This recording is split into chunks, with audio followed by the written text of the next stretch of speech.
नाज़रीन आपने ये एक आपने देखा कि खालिद भट्ट साहब के जो मशहूर ड्रामा सीरियल्स हैं, लव लाइफ लाहौर, उसके अलावा मैं काफ़ी नाम है लेकिन मैं रिसेंट पे आता हूँ। जीटी रोड एक ड्रामा सीरियल आपने देखा, उसको आप यूट्यूब पे भी सर्च करें तो आपको फ्रंट पे मिलता है और ए प्लस चैनल पे इसको टेलीकास्ट किया गया, ऑनर किया गया और एक बहुत बेहतरीन ड्रामा है। उसमें इनके को स्टार अजमल दीवान साहब भी हैं और उनके साथ भी एक बहुत अच्छा ताल्लुक है। तो मैंने वो ड्रामा देखा, उस ड्रामे में जो एक क्रक्स था उस ड्रामे का कि कैसे फैमिली रिलेशंस में ये दरारें आती हैं। तो सर ये ड्रामा आपको कब ऑफ़र हुआ और आपने इस किर कौन-सा किरदार इसमें निभाया और उस किरदार में आप कैसे फिट आए? असल में इसके जो प्रोड्यूसर थे उनके दादा जान के साथ भी मैंने फ़िल्म लाइन में काम किया हुआ था। उनके वालिद साहब डिस्ट्रीब्यूटर प्रोड्यूसर फ़िल्मों के थे, उनके यहाँ भी मैंने काम किया हुआ था। फिर उनके बड़े भाई ने जब पहला सीरियल लंदन में बनाया तो तब भी मैं उनके साथ था। तब ये प्रोड्यूसर जो थे खुर्रम चौधरी साहब छोटे से होते थे। फिर ये माशाल्लाह बड़े हुए। इन्होंने एक फ़िल्म बनाई जो फ्लॉप हो गई, उसकी वज़ह से इसको ख़ासा नुकसान हुआ।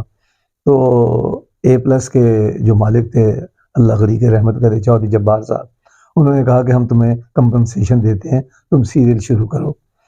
तो उनके पास कोई स्क्रिप्ट कराची से आया हुआ था और इत्तेफ़ाक से ये स्क्रिप्ट जो है ये पहले फ़हीम बरनी साहब के पास था। उन्होंने भी मुझे अब्बा जी के रोल में ही कास्ट किया हुआ था। लेकिन फिर वो आहिस्ता-आहिस्ता देर होती चली गई, फिर आखिर वो हाथ खड़े कर गए क्योंकि वो कराची बेस्ड थे, वो ड्राइंग रूम वाले काम ज़्यादा करते थे। ये अंदरून शहर से जो ज़िंदगी वाबस्ता है, उसके बारे में था। तो फिर चौधरी जब्बार साहब ने उनको बुलाया और कहा कि भई बात ये है कि डायरेक्टर मैं आपको देता हूँ, दिलावर मलिक साहब, और अब्बा जी का रोल करने वाले खालिद भट्ट। बाकी तुम जिसको मर्ज़ी कास्ट करो, जैसे मर्ज़ी करो बनाओ। सो इस तरह मुझे ये रोल ऑफ़र हुआ जो हेड ऑफ़ द फैमिली का था।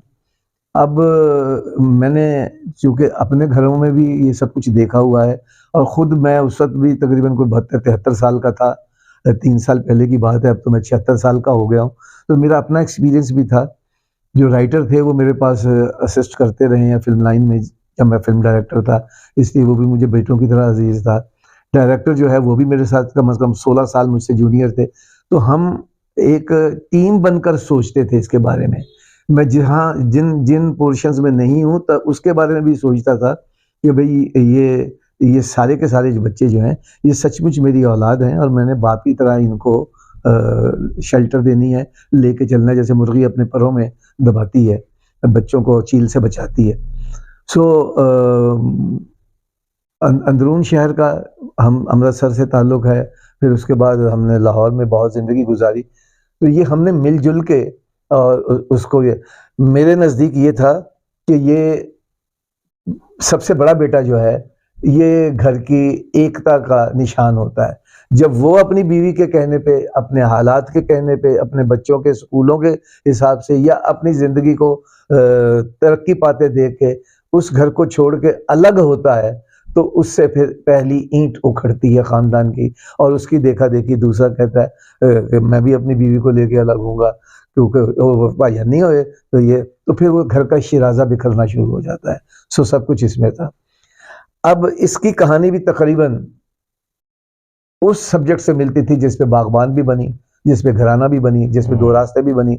इंडिया में तकरीबन कोई 15 दफ़ा बनी और यहाँ पाकिस्तान में भी माँ-बाप, बहन-भाई बहुत दफ़ा बनी है ये। तो मैंने उनसे कहा कि अगर इसकी हैप्पी एंडिंग करते हैं, तो फिर लोग कहेंगे कि इसमें उसमें तो कोई फ़र्क नहीं कोई है। बात हम अगर नई चीज़ लेके चले हैं, पुरानी चीज़ को अगर हमने नए कपड़े पहनाए हैं, तो हमें हमें ये चाहिए कि हम अपने आने वाली नस्ल को कुछ ऐसा सबक देकर जाएँ कि हमारा नाम भी याद रखा जाए।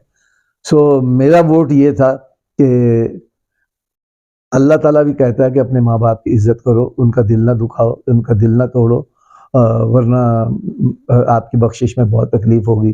तो मेरा बेटा, बड़ा बेटा जो काशिफ़ महमूद साहब ने रोल किया, अपनी बीवी के बहकाने में आके वो डिफेंस में शिफ्ट हो जाता है, तो उसकी वजह से घर का सारा शिराज़ा बिखरता है। तो मैं उसे माफ़ नहीं करता, कहता है ये मेरे जनाज़े को हाथ ना लगाए। और वो कहता है कि तुमने मेरा नहीं अल्लाह का गुनाह किया, अल्लाह से माफ़ी माँगोगे। फिर वो चेंज होता है, फिर वो जब तक मरता है, मर नहीं जाता, वो भी मेरी कब्र के किनारे रहता है।